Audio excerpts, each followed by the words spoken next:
അടുക്കുകയാണ്. അമേരിക്കയിലെ Miami stadium 2026 FIFA world കപ്പിലെ ഏറ്റവും വികാരഭരിതമായ രംഗങ്ങൾക്ക് സാക്ഷ്യം വഹിക്കുകയാണ്.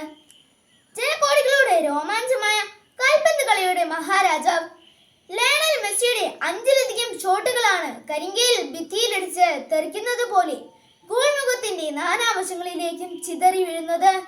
അവസാനം അർജന്റീന കഷ്ടിച്ച് കടന്നുകൂടുമ്പോൾ തന്റെ ഏറ്റവും കൂടുതൽ ബോളുകൾ തടഞ്ഞു തെറിപ്പിച്ച ആ ഗോൾ കീപ്പറിന് സ്വന്തം ജേഴ്സി ഊരി നൽകി ലയണൽ മെസ്സി ആദരിക്കുകയാണ്. കുറ്റിത്താടിയും ചുളുങ്ങിയ മുഖവുമായി ഒരു മനുഷ്യൻ നിന്ന് കരയുകയാണ്.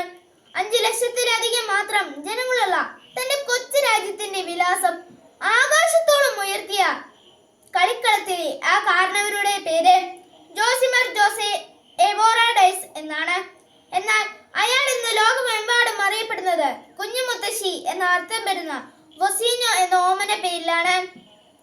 1986 ജൂൺ 3 കേപ്പ് വെർദെ രാജ്യത്തിലെ സാവോ വിസൻ ദ്വീപിൽ അതിദരിദ്രനായി ജനിച്ച വൊസീഞ്ഞോയാണിത്. പിതാവ് പട്ടാളത്തിലും അമ്മ കൂലിവേലയ്ക്കും പോയതിനാൽ മുത്തശ്ശനും മുത്തശ്ശിയും വളർത്തിയതിന്റെ പേരിൽ കുഞ്ഞു മുത്തശ്ശി എന്ന കളിപ്പേര് സ്വന്തം ഔദ്യോഗിക പേരാക്കി മാറ്റി വൊസീഞ്ഞോയാണിത്. ഫുട്ബോൾ കളിയോടുള്ള അടങ്ങാത്ത അഭിനിവേശം മൂലം കളിക്കളം കിടപ്പാടമാക്കിയെങ്കിലും ഉയരക്കുറവ് മൂലം പരിശീലകർ പരിഹസിച്ചിറക്കിവിട്ട വൊസീഞ്ഞോയാണിത്. കാൽപന്ത് കളിയുടെ വൈഭവം പാദങ്ങളിൽ തൊടുത്തൊടുത്തപ്പോഴും ഉപജീവനത്തിനായി ബസ് ഡ്രൈവറായും ഇലക്ട്രീഷ്യനായും കൂലിപ്പണിയെടുത്ത വൊസീഞ്ഞോയാണിത്. എന്നാൽ 20-ാം വയസ്സിന് മുമ്പ് തന്നെ 6'3" അടി ഉയരം നേടി Angola, Moldova, Cyprus, Slovakia, Portugal തുടങ്ങിയ നിരവധി രാജ്യങ്ങളുടെ ടീമുകളിൽ കളിച്ചു ജയിച്ച് 2026 ഫിഫ ലോകകപ്പിന്റെ രോമാഞ്ചമായ സൂപ്പർ ഗോൾ കീപ്പർ വൊസീഞ്ഞോയാണിത്. പ്രിയ കൂട്ടുകാരെ, വൊസീഞ്ഞോ എന്ന കാൽപന്ത് കളിക്കാരൻ തന്റെ കൈകൾ കൊണ്ട് തട്ടിയെറിഞ്ഞത് മെസ്സി ഉൾപ്പെടെയുള്ള ലോക താരങ്ങളുടെ ചാട്ടുളി പന്തുകളായിരുന്നോ? അല്ലേ അല്ല.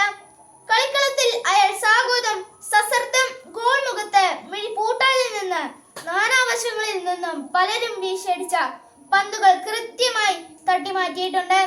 എന്നാൽ അതിന് മുന്നേ തന്നെ അയാൾ തന്നെ നേരെ പലരും വലിച്ചെറിഞ്ഞ പരിഹാസത്തിന്റെയും ആക്ഷേപത്തിന്റെയും ആരോപണങ്ങളെ തട്ടിമാറ്റിയിട്ടുണ്ട്. കൗമാരത്തിൽ കളിക്കളത്തിലെ കുള്ളൻ വിളികളെ അയാൾ തട്ടിത്തെറിപ്പിച്ചു. പൊക്കക്കുറുവിന്റെ കളിപ്പേരുകൾക്കൊപ്പം മുത്തശ്ശനെയും മുത്തശ്ശിയെയും ദൈവത്തെ പോലെ അനുസരിച്ചപ്പോൾ കൂട്ടുകാർ വിളിച്ച കുഞ്ഞു മുത്തശ്ശി എന്ന പരിഹാസ പേരുകൊണ്ട് അയാൾ തന്റെ ജീവിത മധുരത്തിന്റെ പായസമുണ്ടാക്കി. തന്നെ തളർത്താനും പരാജയപ്പെടുത്താനുമായി അരികിലുള്ളവർ വലിച്ചെറിഞ്ഞ ആക്ഷേപങ്ങൾ അയാൾ തന്റെ പ്രതിരോധ ശേഷിയുടെ ആഹാരമാക്കി.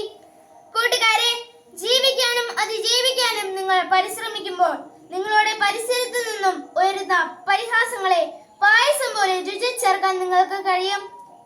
ഗാലറികളിൽ ഇരുന്ന് കമന്റ് അടിക്കുന്നവർ മെയ്യനങ്ങി കളിക്കുന്നവരെല്ലാം വെറും കാണികൾ മാത്രമാണെന്ന് ഓർക്കുക. നിങ്ങളുടെ വിജയത്തിനായി കളിക്കാൻ നിങ്ങൾ മാത്രമേ ഉള്ളെന്നറിയുക. വിജയാശംസകളോടെ സ്വന്തം കൊച്ചേട്ടൻ.